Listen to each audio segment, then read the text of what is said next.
and good day. My name is Gertrude Ashley C. Hernandez, and I'm here to talk and discuss installing and functions of a system unit and networks. But first, do you know what a system unit is? The system unit, also known as a tower or chassis, is the main part of a desktop computer. It includes the motherboard, CPU, RAM, and other components. Let's start with an introduction to the basic parts of a desktop computer. The first one is the computer case. The computer case is the metal and plastic box that contains the main components of the computer, including the motherboard, central processing unit or CPU, and power supply. The front of the case usually has an on or off button and one or more optical drives. The second part is the monitor. The monitor works with a video card located inside the computer case to display images and text on the screen. Most monitors have control buttons that allow you to change your monitor's display settings, and some monitors also have built-in speakers. The third part of a basic computer is the keyboard. The keyboard is one of the main ways to communicate with a computer. There are many different kinds of keyboards, but most are very similar and allow you to accomplish the same basic tasks. And the last part is the mouse. The mouse is another important tool for communicating with computers. Commonly known as a pointing device, it lets you point to objects on the screen, click on them, and move them.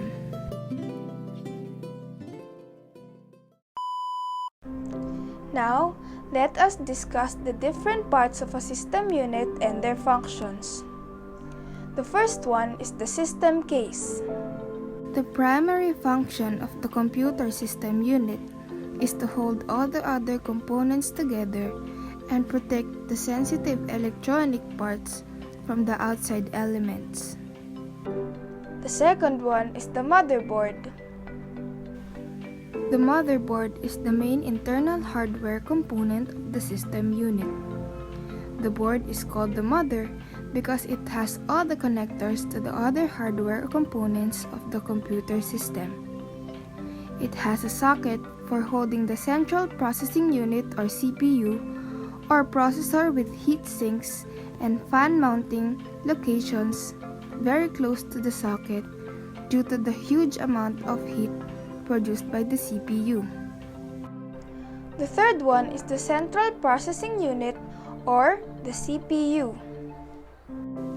The CPU is a hardware component responsible for all operations that is carried out in the computer system, which is why most computer users refer to it as the brain of the computer, and it is held on the motherboard by a slot. The fourth one is the random access memory or RAM. RAM is the main memory of the computer system whose main function is to store data temporarily. It allows data to be accessed easily by the CPU based on the fact that data is accessed randomly. It also speeds up the computer's operations because of its ability to allow random access to data. The fifth one is the hard disk or disk drive. The major device of the computer system is the hard disk or hard drive. Unlike the RAM that stores data temporarily, the hard drive stores information, files, and other documents permanently. The sixth one is the computer fan. Basically, computers come with two fans in the system unit or chassis, sometimes three. One CPU fan, one case fan, and sometimes one hard drive fan.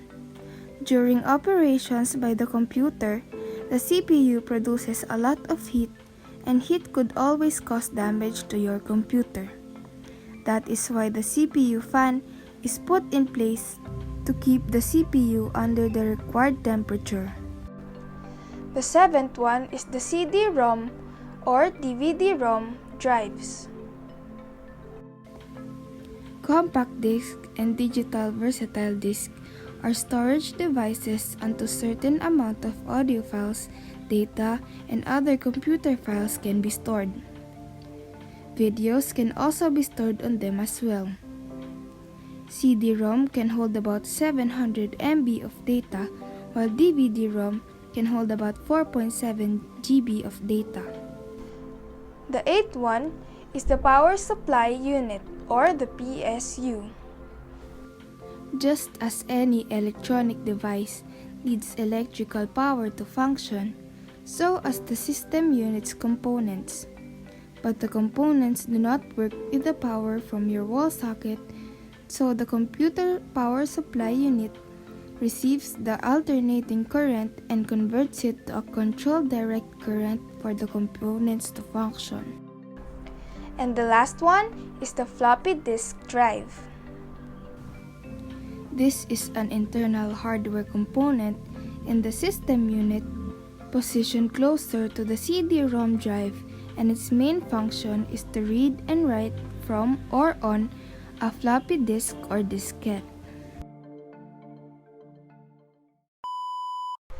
Next is I am going to tell you the steps on how to assemble and install a system unit. The first step is to put the motherboard inside the case. The second step is to install the processor. Step 3 is to put the heatsink on top of the processor and pin it in the motherboard. Step 4. Align the RAM to its socket. Push down evenly with your thumb until the black latches raise to its closed position.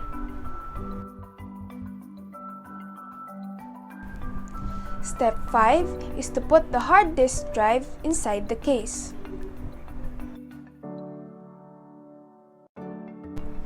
Step 6 is to put the DVD drive inside the case. Step 7 is to put the power supply inside the case. And step 8 is to connect all the connectors.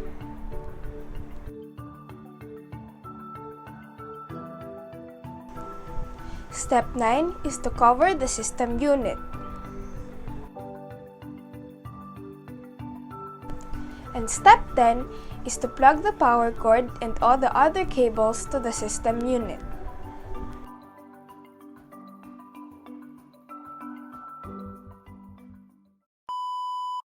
The next topic that we are going to cover are the networks in a computer.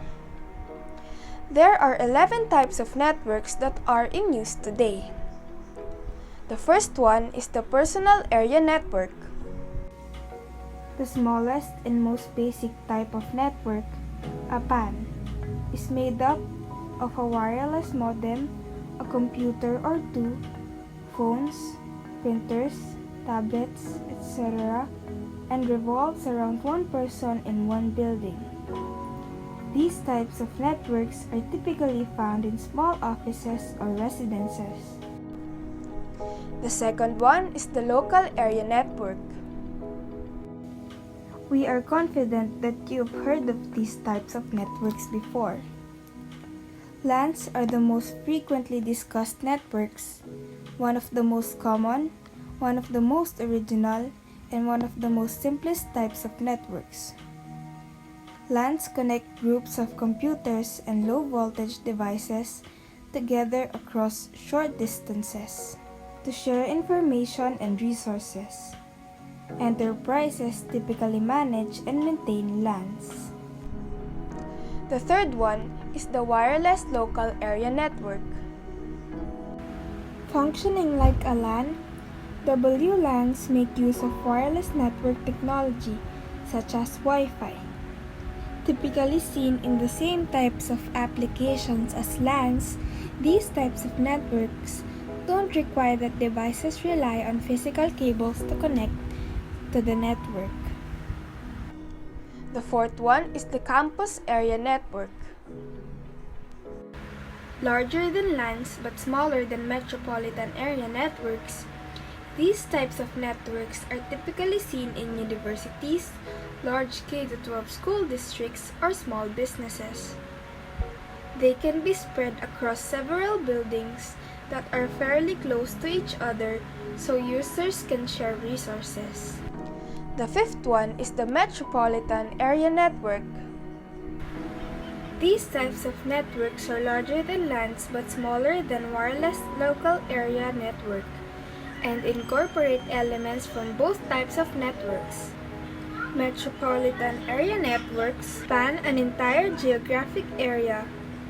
Ownership and maintenance is handled by either a single person or company. The sixth one is the wide area network. Slightly more complex than a LAN, a wide area network connects computers together across longer physical distances. This allows computers and low-voltage devices to be remotely connected to each other over one large network to communicate even when they're miles apart. The Internet is the most basic example of a wide area network, connecting all computers together around the world. The seventh one is the storage area network. As a dedicated high-speed network that connects shared pools of storage devices to several servers, these types of networks don't rely on a LAN or a wide area network. Instead, they move storage resources away from the network and place them into their own high-performance network. Storage area networks can be accessed in the same fashion as a drive attached to a server. Types of storage area networks include converged, virtual, and unified storage area networks. The eighth one is the system area network. This term is fairly new within the past 2 decades. It is used to explain a relatively local network that is designed to provide high-speed connection in server-to-server applications, storage area networks, and processor-to-processor applications. The ninth one is the passive optical local area network.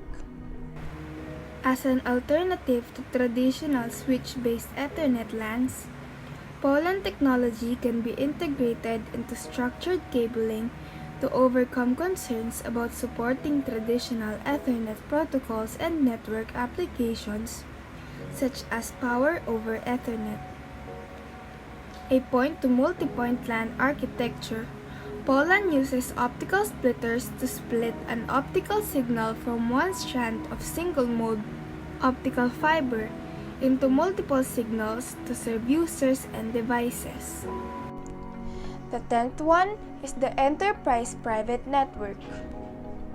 These types of networks are built and owned by businesses that want to securely connect its various locations to share computer resources. And the last one is the virtual private network. By extending a private network across the Internet, a VPN lets its users send and receive data as if their devices were connected to the private network, even if they're not.